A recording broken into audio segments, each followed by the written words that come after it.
Sudah bersih? Sudah. Sudah rapi? Sudah. Nah, kalau semua sudah oke, kita mulai pelajaran. Diminta kepada ketua kelas untuk menyiapkan kelasnya sambil memimpin doa. Ketua kelas, yuk persilakan. Siap, gerak.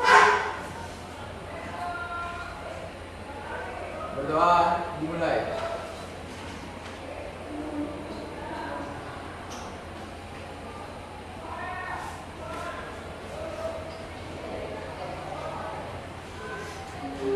Berdoa selesai.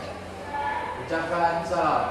Assalamualaikum warahmatullahi wabarakatuh. Waalaikumsalam warahmatullahi wabarakatuh. Hari ini Bu absen dulu ya. Kamu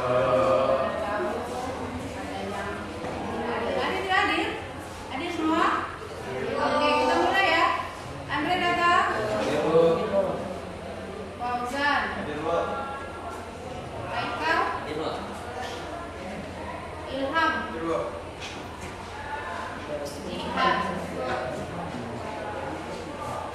Ihan Dwi. M. Sahrul. Mai Nadia. Meisha. M. Putra. Nadia. Hadir, Bu. Nasya. Nova. Fikri. Putri Wulandari. Pada pagi hari ini, sebelum kita belajar, kita semangat dulu ya. Kita kembali untuk membuat suatu situasi semangat dengan menunjukkan yel-yel semangat. Ya, kita mulai ya. Jadi semangat untuk mengucapkannya ya. Kita mulai ya. Semangat. Aku bisa, yakin bisa, pasti bisa. Sekali lagi. Semangat. Aku bisa, yakin bisa, pasti bisa. Oke, tepuk tangan. Nah, sekarang kita kalau untuk lebih semangat lagi, kita mulai lagi ya dengan menyanyikan yang dapat membangkitkan semangat kita, yaitu dengan lagu wajib, lagu nasional kita dengan judul Satu Nusa, Satu Bangsa. Hitungan ketiga kita mulai ya. 1, 2, 3.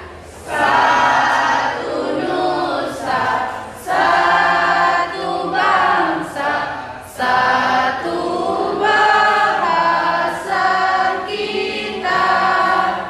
Tanah air pasti jaya untuk selama-lamanya. Indonesia pusaka, Indonesia tercinta, nusa bangsa dan bahasa kita bela bersama. Suaranya juga luar biasa. Ya, semangat kita pagi hari ini. Bisa kita mulai pelajaran hari ini? Bisa ya. Nah, kalau minggu lalu kita sudah membahas mengenai sistem hukum dan peradilan nasional. Tetapi kita masih membahasnya adalah seputaran tentang hukum saja. Ya, jadi nanti akan kita masuki lagi tentang peradilan dan sikap yang harus kita tentukan di dalam menjalankan kehidupan sehari-hari menurut hukum yang berlaku di negara kita. Nah, sebelum kita memulai, kita melanjutkan lagi. Tentu masih ingat enggak kamu dengan apa itu tentang hukum, atau menjelaskan kembali tentang hukum dan ciri-ciri dari negara hukum. Nah, siapa yang bisa menjelaskan kembali tentang hukum. Siapa yang bisa? Ayo. Siapa yang bisa? Oke, Jihan Dwi. Jadi apa yang dimaksud dengan hukum? Hukum adalah kumpulan peraturan yang berisi atas norma dan sanksi-sanksi. Hukum sendiri berkaitan erat dengan kehidupan manusia karena kehidupan manusia didasari oleh itu. Betul? Sesuai? Oke, jadi itu adalah penjelasan tentang hukum. Nah, sekarang kalau kita lihat yang menjadi ciri-ciri negara hukum, kan yang masih ingat dengan ciri-ciri negara hukum? Ada? Siapa namanya? Aku Putri. Apa saja? Ciri-ciri dari prinsip negara hukum, sumber daripada Pancasila, berkedaulatan rakyat, yang pemerintahan berdasarkan atas asas sistem konstitusi, bersamaan kedudukan dalam hukum dan pemerintahan, kekuasaan kehakiman yang bebas dari pengaruh kekuasaan lainnya, dan membentuk undang-undang untuk presiden bersama dengan DPR. Iya, betul? Jadi itulah yang menjadi ciri-ciri negara hukum. Nah, sekarang hari ini kita akan lanjutkan daripada pelajaran kita tentang hukum dan peradilan nasional ini. Kita lihat dulu apa yang menjadi kompetensi dasarnya ya. Yang pertama itu adalah kita mensyukuri dulu nilai-nilai dalam sistem hukum dan peradilan Indonesia sesuai dengan Undang-Undang Dasar Negara Republik Indonesia tahun 1945. Jadi itu adalah sebagai bentuk pengabdian kita kepada Tuhan Yang Maha Esa ya. Kita lanjut. Nah, indikatornya, jadi pencapaian yang akan kita capai. Yang pertama, mensyukuri nilai-nilai dalam sistem peradilan di Indonesia sesuai dengan Undang-Undang Dasar Negara Republik Indonesia dan sebagai bentuk pengabdian terhadap Tuhan Yang Maha Esa. Yang kedua, menunjukkan sikap disiplin terhadap aturan sebagai cerminan hukum dan peradilan di Indonesia. Ya, kita lanjutkan tujuan. Nah, tujuan pembelajaran hari ini yang pertama adalah melalui metode diskusi, peserta didik diharapkan dapat menjelaskan materi sistem demokrasi Indonesia dengan benar dan mampu mengimplementasikan sistem hukum dan peradilan Indonesia sesuai dengan Undang-Undang Dasar 1945. Ini adalah bentuk pengabdian kepada Tuhan Yang Maha Esa dengan pendekatan saintifik yang benar. Yang kedua, melalui metode diskusi, peserta didik diharapkan dapat mengimplementasikan sikap. Ada namanya pengadilan negeri, ada pengadilan tinggi, ya. Jadi kalau paling bawah itu di negeri dulu, ya. Setelah selesai nanti baru dia ke pengadilan tinggi. Jadi inilah materi kita yang akan kita lanjut, ya. Jadi nanti tetap kita mengadakan yang namanya LKPD, ya. Ibu akan memberikan lembar kerja. Di sana sudah Ibu berikan tugas yang akan kamu diskusikan oleh masing-masing kelompok. Jadi masing-masing kelompok ini nanti kerjasamanya, masukkanlah idenya, carilah kesimpulannya, semuanya dilakukan dengan kerja sama. Karena gini ya, kalau kita kerja sama artinya kita bekerja secara sama-sama. Karena penilaian kelompok itu dan penilaian itu kan ada dua. Ada nanti kamu ada penilaian pribadi, berarti kamu itu aktif di kelompok, dan juga nanti ada penilaian kelompok. Jadi hasil daripada ini nanti dilihatlah pada kesimpulannya. Paham? Paham? Nah, jadi sekarang kerjalah secara kelompok. Ibu bagikanlah kamu LKPD-nya. Bisa coba bagi-bagi apa ya?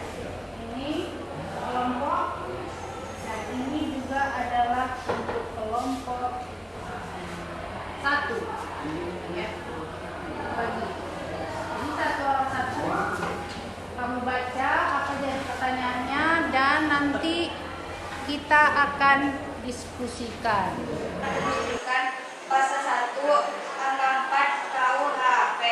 Penyelidikan adalah serangkaian tindakan penyelidikan untuk mencari dan menemukan suatu peristiwa diduga sebagai tindakan pidana guna Oke, sampaikan. Kalau ada yang bertanya, ada yang bertanya. Dua. Bagaimana proses penegakan hukum di Indonesia saat ini? Bagaimana proses penegakan hukum di Indonesia saat ini? Saya akan bertanya kepada Bapak Wakil. Apa yang menjadi tantangan dalam penegakan hukum di Indonesia? Penegakan hukum law enforcement di Indonesia saat ini sedang mengalami krisis dan sakit. Fenomena ini terjadi karena aparat penegak hukum yang merupakan elemen penting dalam proses penegakan hukum seringkali terlibat dalam berbagai macam kasus pidana, terutama kasus korupsi.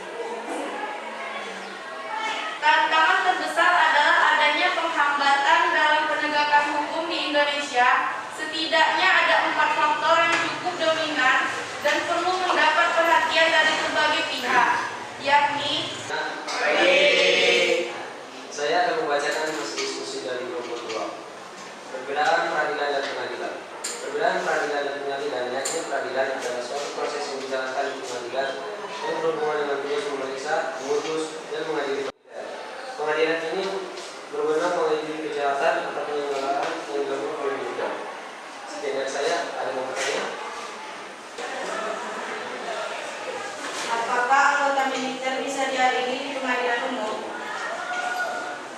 Peradilan militer, namun anggota TNI juga bisa diadili di peradilan umum karena tidak. Kesimpulannya adalah daripada sistem peradilan yang hukum bertujuan mengatur secara pasti hak dan kewajiban lembaga tinggi negara, semua pejabat negara dan setiap organ negara agar semuanya dapat melaksanakan kebijaksanaan dan tindakan-tindakan demi terwujudnya tujuan nasional bangsa Indonesia, yaitu terciptanya masyarakat yang melindungi hukum, cerdas, terampil, serta cinta dan bangga bertanah air Indonesia dalam suasana kehidupan makmur dan adil berdasarkan Pancasila dan Undang-Undang Dasar Negara Republik Indonesia tahun 1945. Iya. Paham?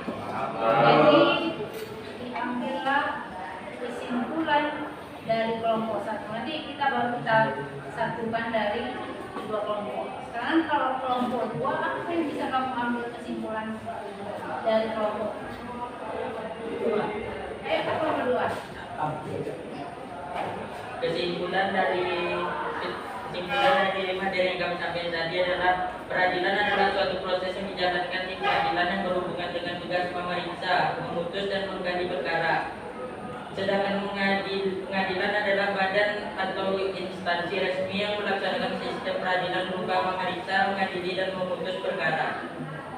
Hari ini Ibu rasa karena kalian sudah paham semua, kita akhiri ya. Kemudian nanti kita akan tutup dengan doa yang akan disampaikan oleh semua saudara. Ya. Oleh Siap, gerak. Berdoa dimulai.